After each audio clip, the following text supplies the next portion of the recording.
Welcome. In front of me is a OnePlus Nord CE4 Lite, and today I will show you how you can capture a screenshot on this phone.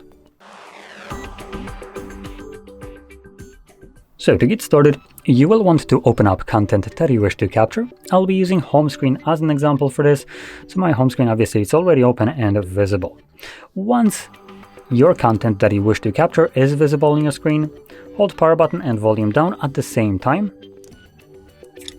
You have the sound along with the pop-up, and the first time around you also get this quick instruction that you can also capture your screenshots with a 3-finger swipe down or hold 3 fingers to capture a partial screenshot. Just like got it. I'm gonna capture another screenshot just so we can see the pop-up again, because it was blocked by the notification. So here, once you capture a screenshot, you have the scroll and share options visible. After a moment, this will disappear. As long as it's visible, you can utilize the scrolling screenshot on any content that can be scrolled down on. And for instance, that content would be things like your settings. If I can actually find my settings.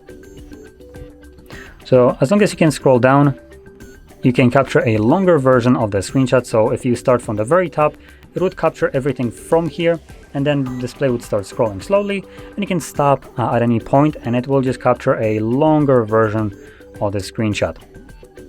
So anyway, once you have captured your screenshot, you can find it in your Photos application. So I'm going to open that up, and your screenshot will be located in the library under screenshots. Now in here, you'll find screenshots and screen recordings. As you can see, there's a screen recording as well.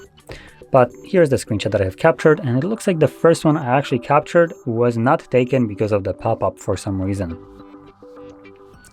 There we go. Now, if you found this video helpful, don't forget to hit like, subscribe, and thanks for watching.